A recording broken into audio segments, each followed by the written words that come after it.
Assalamualaikum warahmatullahi wabarakatuh. Bismillahirrahmanirrahim.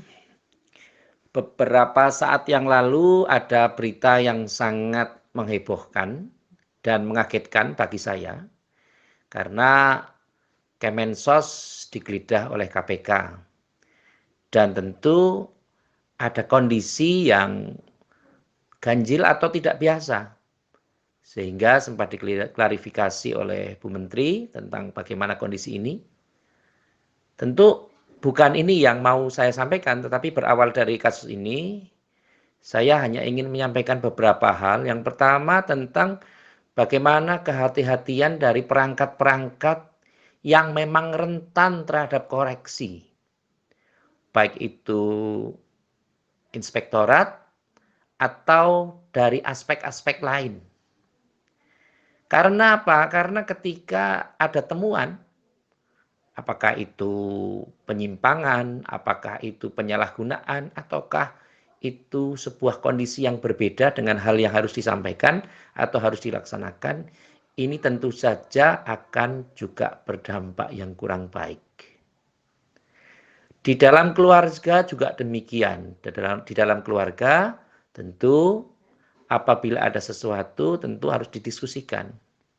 Kalau ada penyimpangan-penyimpangan yang tidak pas misalnya, terlalu boros pengeluaran suami atau terlalu boros pengeluaran istri, itu juga harus direm. Harus ada pengkondisian. Termasuk juga ketika kita menerima bantuan, baik dari instansi, dari lembaga, atau dari organisasi lain, ternyata bantuan itu tidak tepat untuk kita. Maka disarankan sekarang ini ada SKTM, surat keterangan tidak mampu. Fungsinya sebenarnya adalah bahwa ingin memberikan kemudahan kepada orang-orang yang memang tidak mampu. Bukan ditidakmampukan, tetapi pada dasarnya memang mereka tidak mampu melakukan sesuatu. Sering di daerah-daerah, di kawasan kita yang rentan terhadap bantuan yang salah sasaran. Karenanya anggapan atau pendapat itu bukan berdasar pada penelitian, pada second opinion, tapi pada anggapan atau pendapat pribadi. Yang asumsinya pribadi itu mengacu pada sebuah keputusan.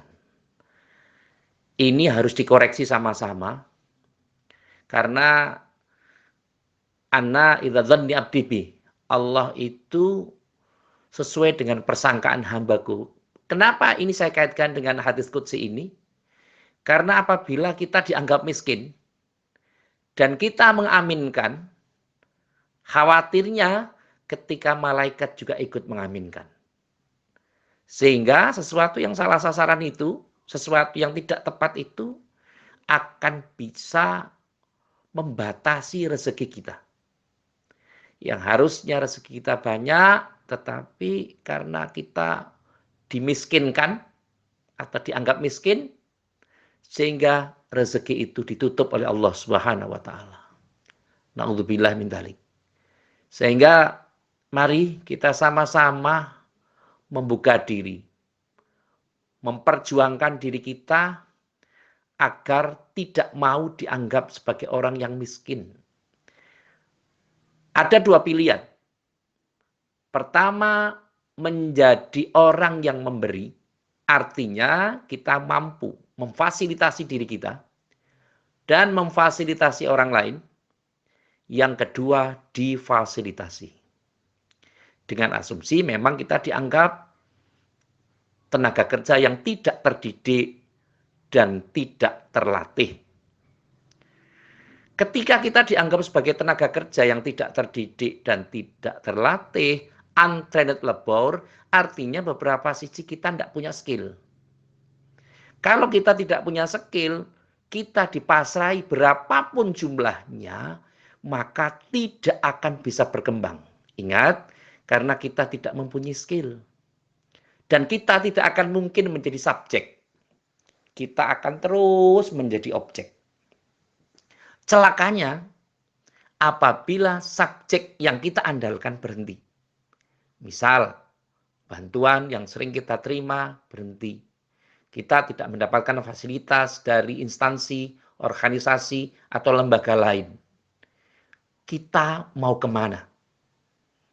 Kita mau bagaimana? Maka dalam kesempatan ini, segala sesuatunya itu ada hisapnya.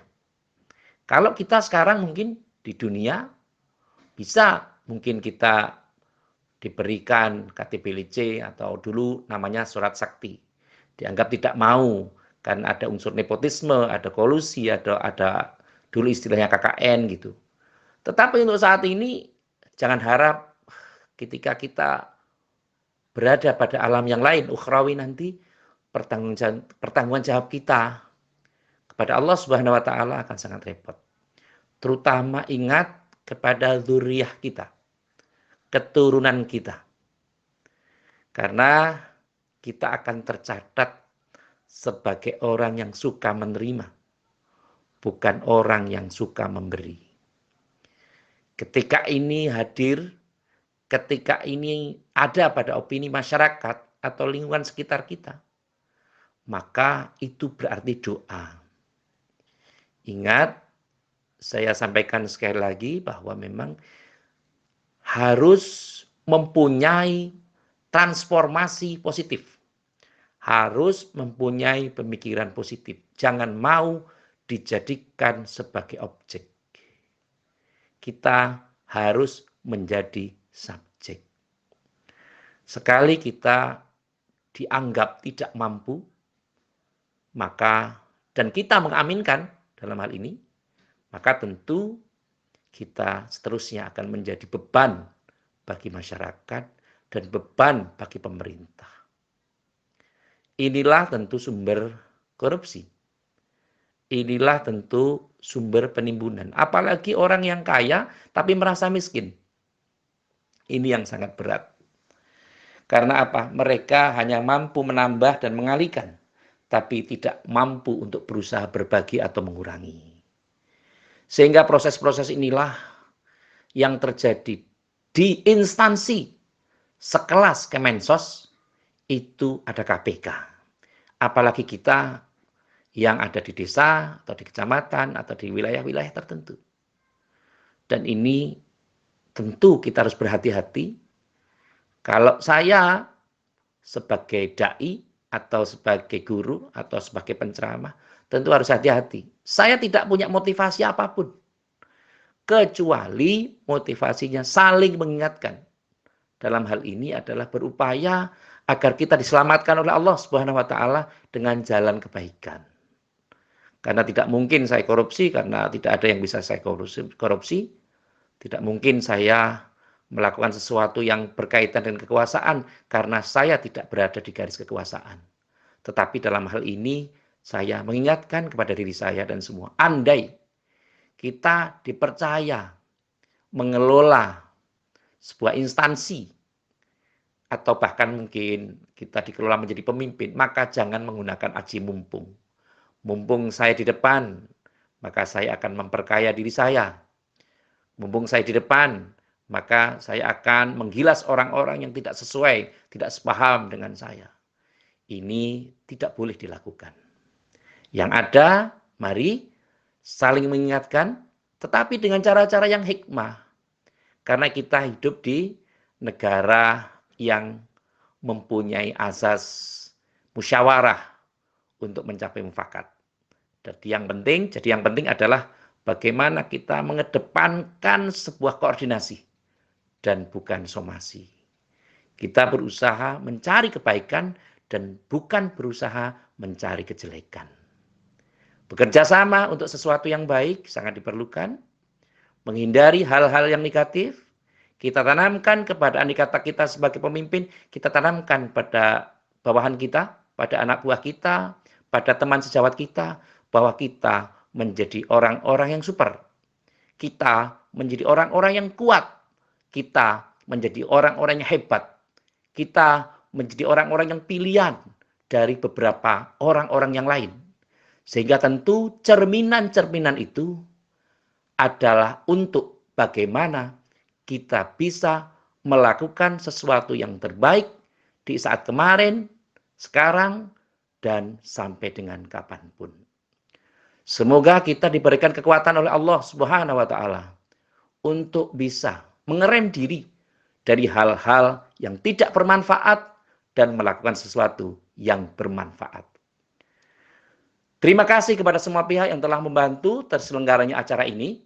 Semoga kita diberikan semangat oleh Allah Subhanahu wa Ta'ala untuk selalu mengabarkan kebaikan, selalu memberikan yang terbaik pada diri kita, keluarga kita, teman-teman kita, dan saudara-saudara kita yang lain. Sekali lagi terima kasih atas segala perhatian dan mohon maaf atas segala kekurangan. Saya akhiri, wallahul muwafiq ila aqwamit thoriq. Wassalamualaikum warahmatullahi wabarakatuh.